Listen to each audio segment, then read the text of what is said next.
樂與草蜢，好聽又好玩，掃下俾課金，你賺我亦賺。伯樂與草蜢，聽咗咁多集，係咪覺得好盞鬼呢？覺得節目夠過癮嘅，喺 YouTube 版面下面有條 link，可以用支付寶同埋微信掃一下呢個 QR code 二維碼。伯樂與草蜢，課金好鬼賺！ C'est parti pour la course principale avec Virtue Kamadeva bien parti. Rob Roy également va se mêler à la lutte pour le commandement. Pour l'instant, Kamadeva, Virtue à l'avantage. Rob Roy, puis on retrouve Rule the Night, Golden Tractor, 4, 5, 6 avec l'avantage pour Rob Roy maintenant qui va passer devant Virtue. 4, 5, 6, Kamadeva. Ensuite, on retrouve Golden Tractor et Rule the Night qui est en queue de peloton avec Rob Roy qui va tenter de se démarquer. Attention, il y a une double chute derrière. 伯樂與草蜢啊！剛才大家睇嘅片呢，就都有少少過氣㗎啦，因為係發生咗2個禮拜前嘅。就有一位咧無理求斯嘅騎師啦，即係阿田泰安。即係無理求斯啦，即係無理求嘅騎師。就係田泰安嗰個鄉里啦。咁就叫做祖格拉啊，都嚟過香港嚟過客串1-2日嘅，客串過1-2日嘅。唔為意嚇。咁就響毛里求斯嗰度一場比賽啦，佢係毛里求斯嘅冠軍騎師嚟嘅。咁就墮馬就好不幸啦，就過身啦，就即係一墮馬啦。大家睇到個片啦。咁就掃一掃個鏡頭，掃一掃個冇嗰啲慢鏡啊成啊。咁我哋都好遺憾啦，即係逢係呢啲消息都好後生啊，好29歲啊。即係逢係有呢啲墮馬受傷啊、重傷啊，或者係身亡嘅個案咧，我哋都係唔開心㗎啦。咁啊，但係咧，點解我哋？尤其是我做呢行添啦，總之你係老友又好，唔老友又好啦，都係唔係一件值得咩啦？咁啊，點解你話隔咗成2個禮拜，我哋都攞翻條片嚟睇咧？就因為有一個話題啊。咁即係就係同嗰個場地有關嘅。係啊，嗱，如果你睇嗰條片咧。佢係跑跑下喺草地咧，就跟住出事嗰度咧，就係嗰個草地嗰啲顏色都唔同咗啦。係啦，可能咧就係佢個馬場個設計啊，即係我冇去過無厘球師啊嚇，就係記唔記得你嗰陣時睇晨操，有冇去過跑馬地睇晨操先？跑馬地我去過，去好短時間，有去過。嗱，跑馬地咧個設計咧就同沙田唔同嘅。咁啊，通常咧最開邊就係草地啦，啱唔啱啊？就話裏邊就係沙地啦。當時有沙地啦，而家冇啦。或者泥地啦嚇，諸如此類啦。如果沙田咧就喺個就唔使如果你啲馬出去操就唔使行過個草地，入去裏邊個圈嘅沙地。你點行啫？隧道啊嘛。係啊，因為有條隧道啊嘛。咁嗰陣時跑馬地冇隧道㗎，但係朝早都要啲馬咧。就係拉去沙地跑咧，就一定要行過條草地噶嘛。咁你行得多咪耗損咯。咁嗰度啲草咪死晒咯。嗰個位置應該好似係體育路灣。係啦，係啦。即係你哋叫咪做咩灣啊？嗰個灣嘅攞命灣。攞命灣係攞命灣。佢本身已經個灣夠急啊，又攞命啦。咁咧就因為咧跑馬地咧就比較好啲啊，因為嗰陣時個設計咧就係佢都冇得搞噶啦，就但係啲草就變咗色。咁就佢就臨跑之前咧鋪翻啲新鮮嘅草，綠色嘅，即係剪碎佢又好點樣啊？總之盡量令到個顏色咧就係冇咁差異咁大啦。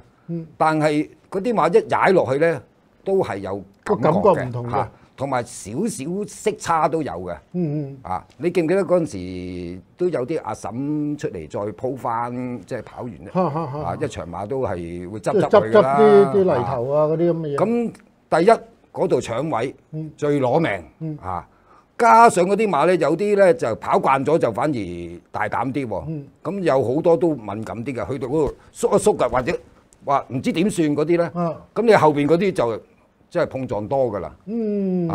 咁因為嗰陣時嗰啲馬咧就係一路等拉出去操嘅時候咧，就喺個停車場舊停車場嘅裏邊，然後拉個草地就出去沙地騎㗎嘛。嗰個停車場而家唔知改咗做咩啦。我就唔係好都嗱，我有印象就係點樣咧？嗱，我第一次睇晨操咧，其實就係響跑馬地嘅。咁我仲記得咧，當時有一隻馬走甩咗嘅，就捉翻叫美江，就都係出名嘅，即係江湖蘇芬諾夫嘅。係啦係啦，咁就即係有一隻馬咧就走甩咗，咁啊後尾又捉翻去啊成啊咁樣，所以我有印象深。咁嗰陣時咧我就未入行添嘅，我就係咧就係因為咧點解會爛賭係啦？點解會去跑馬地睇晨操咧？就係因為嗰陣時咧。我記得咧嗰次係初三賽馬定係乜嘢定新年賽馬，我唔記得咗啦。咁咧我就擔心咧入唔到場啊，爆棚啊，紅旗早一晚就去瞓。唔係我早一晚咧，我通頂唔瞓，咁咧就搭踩場第一班車就入去，即係我要嗰陣時喺美孚住啦，搭架102啦，搭架102就過咗香港，跟住再搭叮叮就係啦。咁啊入馬場，咁入到去咧都差唔多天光㗎啦。讀緊書啊嗰陣時仲讀緊書，中各位唔好學啊！呢啲真係壞學生嚟嘅。應該中4、中5咁上下，我唔記得中四應該中4、中3、中4，因為我臨班特別多啊，所以我好難記啊。會唔會你阿 Sir 都中意賭馬？喂，唔好講笑喎！我第一次入馬場，真係跑馬地入馬場，撞到你阿 Sir。一入馬場撞到教我嗰個叫 Doctor Lee 教我唔知英文定係地理嘅。唔係撞到校長咩？係，總之。喂，嗰個我嗰陣時咧，我喺個班度咧就非常之頑皮搞事嘅，即係喺班出晒名啊，全校都識我嘅，就算唔教我啲，咁啊專搞啲阿 Sir 嘅，咁啊 Miss 我唔敢搞啊，都搞下嘅，其實都，咁唔好講呢啲啦。咁啊壞學生，壞學生，專搞啲阿 Sir 嘅，咁啊就嗰個 Doctor Lee 咧，之前咧我同佢有啲過節㗎，有一次咧佢唔知點樣鬧我咧，咁啊響嗰個課室出面有啲欄杆啦，我哋譬如響4樓咁樣啦，嗰欄杆咧，佢想驚我啊，驚我唔知係咪驚我揼佢啦，想攬住啲書走，我一嘢拍落啲書度，我得你咪走住講埋先啊咁，哇嚇到佢，後尾咧就正因為咧，我喺馬場度第一次入馬場就咁大個仔，就撞到佢啦，咁咧哇 friend 曬啦咁啊以後咧夾埋一齊賭。係起碼即係唔好話聽唔聽書先，起碼我英文堂唔搗蛋先，佢教英文啊嘛。變咗你開班就係你講過嗰啲教佢咩叫 win 咩叫 pay 係嘛？6隻馬咧就得2個 pay 嘅啫，即係兩個機會啫。咁啊真係有咁嘅事發生咗嘅。咁啊即係你講起咧，就譬如呢個咁嘅祖格拉啦，佢騎呢場馬可能都係有少少影響。我見到佢前面嗰隻馬就係啦，好似對個場地即係驚慌啊，即係窒一窒啊咁樣，佢喺後邊啱啱就撞埋。前邊嗰隻冧佢又跟住冇得收啦，懟埋落去啦。不過真係好遺憾啊。係啊，同埋佢29歲，我30歲退休啦。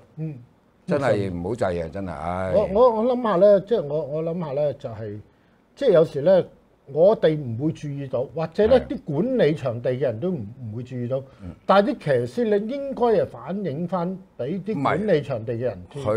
我哋講咧，佢係因為無理求師咧，可能嗰個即係資源唔夠啦，嗰個色差特別大啊！你睇翻嗰條幾月添啊？幾月啊！即係跑幾步要跳一跳㗎啦。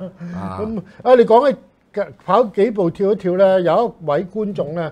佢又講起咧有一隻咧近時有一隻短途快馬叫做海霸嘅，咁嗰陣我印象好深嘅，咁佢就跑過975，咁咧就佢就從來都好短引600米力啦，嗰場我係跑第2，點解咧？因為後邊發生5區連環墮馬，因為大力水手浩德啊、加華達啊嗰啲咁樣啊，摩加利都好似有份墮嘅，總之幾隻馬墮啦，咁啊。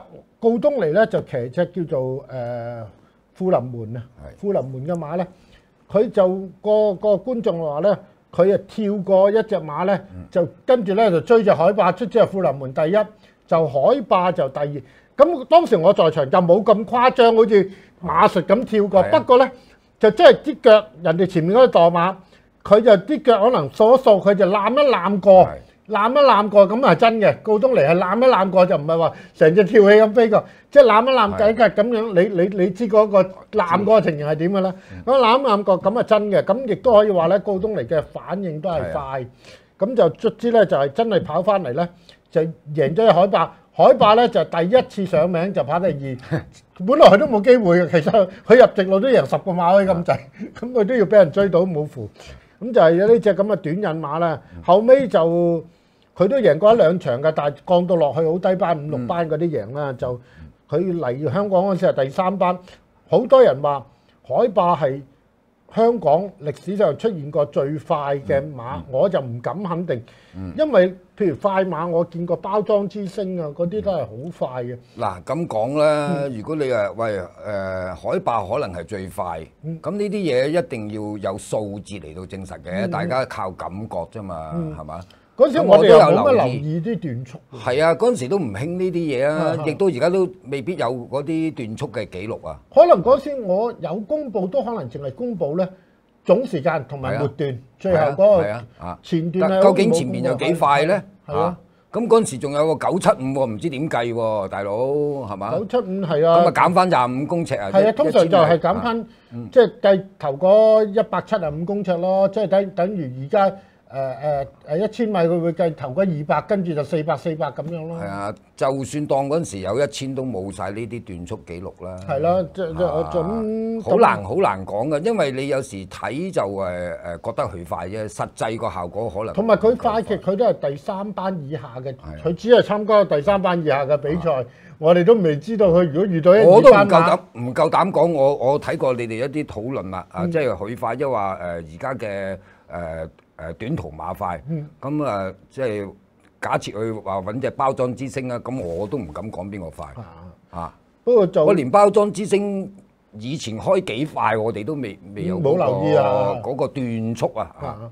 咁我就係知道咧，咁啊佢都係應該係好快噶啦海霸，因為佢往往咧就跑咗3-4。即係跑咗一段到啦，跑咗300-400米咧。你問一個人未知咯，好似阿石仔蛇騎㗎係咪海霸？好似係有。係咪你問下佢未知？有幾快？真係有機會真係要問下。咁啊，積佢上嚟啦。咁啊，包裝之星我淨係知道包裝之星都好快啫，肯定好快。係啦，咁啊，嗰隻佢嗰個佢快嘅誇張程度咧，佢就係往往咧響400-500米之後咧。可以彈離後邊第2嗰隻馬咧6-7個馬位咁，真係好虧。咁樣使唔使問話㗎短途？又問波仔咁啊？波仔算啦，波仔嗰度短途放嚟幾個6-7個馬位，使唔使問話？係咯，嗰啲同埋咧，我哋成日講咧，而家咧興嗰個日本詞語咧叫做大途啊嘛。咁我唔通常就用緊長途就叫做大途啦，但係佢短途都大途。通常打短途咧，唔係唔想大途，係途唔到噶嘛，因為你快人又快噶嘛，大家。但係佢呢隻海霸咧就係短途都可以大途，甩你6-7個馬位嗰啲喎。喂，其實大途呢個概念咧，就睇下應用喺邊度啫。學你話齋，美國前面嗰2隻大途30個馬位，係咪先？哎呀，都唔知佢哋點搞。嗰場係誇張啲，嗰場咧，但係人哋贏喎。秘書處啊嘛，佢原先唔係想大途嘅，佢嗰隻主要對手大途，佢唔想去放甩自己，係跟住佢大途嘅啫。點知途下嗰隻就散咗，佢就自己逃咗翻嚟。咁啊，秘書處咧又你講起啦，秘書處又係一棟好嘢喎。嗱，我哋通常咧就見到啲美國馬啦，就係跑好似秘書處去贏3冠大賽咁啦，佢係跑泥地嘅。咁但係咧，秘書處咧跑過2場草地咧。佢2場都贏晒，佢2場都係大途咁滯，佢中段大途啦，起碼2場咧，佢最尾嗰場咧就喺加拿大跑嗰場國際賽咧，都贏10個8個馬位翻嚟嘅喎，咁佢即係佢有啲馬好起上嚟啦，啲馬王級嘅馬咧，佢個心境啊係會即係勇敢啲㗎，係會即係冇咁驚青㗎。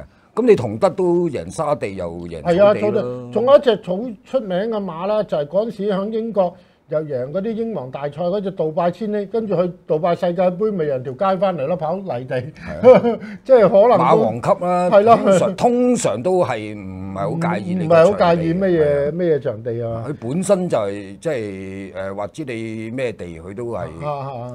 咁有能力啊！係啦，咁啊，今日咧就我哋就睇咗嗰個意外啦。咁都時間都差唔多噶啦，今日唔講咁長啊，因為留翻又講下我哋嘅牙教戰先啦。好啊，係啦。咁啊，下次咧就嗱，唔好講下次住啦。嗱，留言、點讚、訂閱、鐘仔、分享咁咧，課金呢啲做晒先啦。全包現，全包現啦。咁啊，希望咧我哋嗰個即係計劃中㗎啦。其實我哋講咗好耐，我哋嗰個會員制咧，就睇下點可以推出，或者季尾推出啦。我哋即係俾客，即係我哋加入我哋嘅做會員嘅咧，我哋就會俾下季咧就多啲資料啦。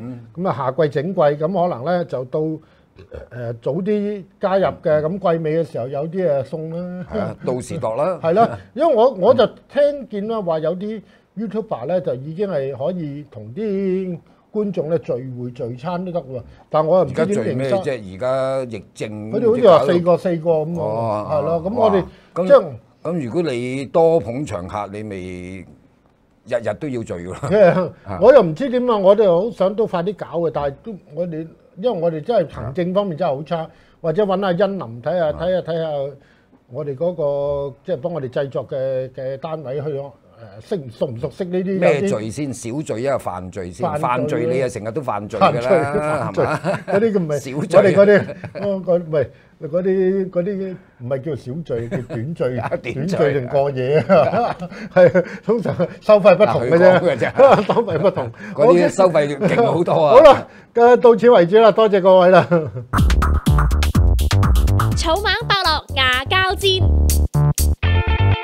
第75次嘅跑馬啦，咁啊應該啊仲剩翻13次啦，咁啊但係我同伯樂嘅牙膠戰啊仍然繼續。講開呢，就係有朋友就提議呢，就係去到季尾估下邊個贏，咁啊揾啲懲罰性啊或者又奶撻啊嗰啲咁嘅嘢呢，咁我同伯樂商量下啦，話玩足成季淨係奶撻係好似唔夠嘅，咁我哋會商量下睇下有乜嘢呢，就令到呢嗰個我哋嘅牙膠戰呢揾到啲更加好啲嘅馬啦。咁啊講翻我哋嘅牙膠戰呢，咁啊我就揀咗第一場嘅怪獸媽媽同埋第6場嘅領航大帝。點解我揀怪獸媽媽呢？明明係一隻馬公就改咗個女性嘅象徵嘅名呢，咁啊怪怪地啊，真係怪獸啦啊！咁而家好多怪獸媽媽嘅，咁啊讀書啲細路仔啊，的確係幾辛苦下㗎。咁啊呢隻怪獸媽媽呢，都係好簡單啫。上次佢跑得唔錯㗎，都係嗰樣嘢啦，田戰轉谷戰啦。咁就某個人作咗嗰個下聯就係通常可稱先。咁就呢個都啱㗎，因為呢隻馬呢，就上次呢，就沙田呢放翻嚟呢，就輸一個馬位啫，而家轉去谷草咁咪比較弱啲㗎啦，而且呢，就何良同埋呢一個毛顯東啦，咁成績都係一般啦，咁佢哋都要追數㗎，咁田戰轉谷戰何毛都要追數，咁都貼切㗎，咁希望佢哋咧即係追翻近啲啦嚇，尤其是何良啦，咁都未夠數嘅，希望仲有10幾期咧追翻夠啦。咁呢隻馬田戰轉谷戰咧應該有啲優勢㗎，咁所以我就會揀呢隻啦，而且佢都仍然冇放棄啊，都幾積極嘅操練，隻馬睇落都仲可以頂得住啊！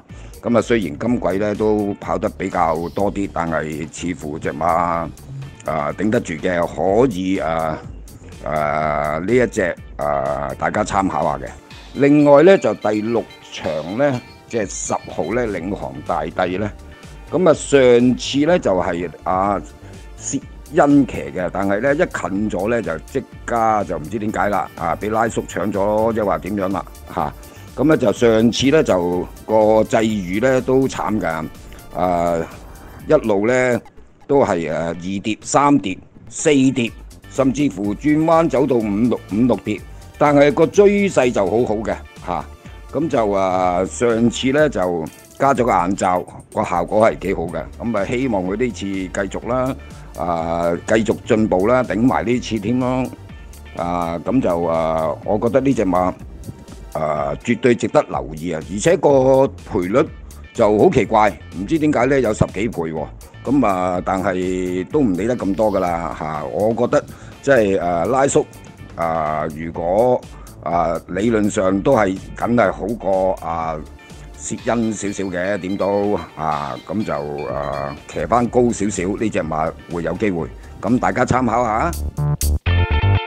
伯樂同草蜢嘅牙交戰，伯樂係中意第7場5號人和家興同埋第8場1號幸福路過。人和家興咧就一出咧就贏咗2場快活谷嘅1200米，咁諗住咧都可以扶搖直上。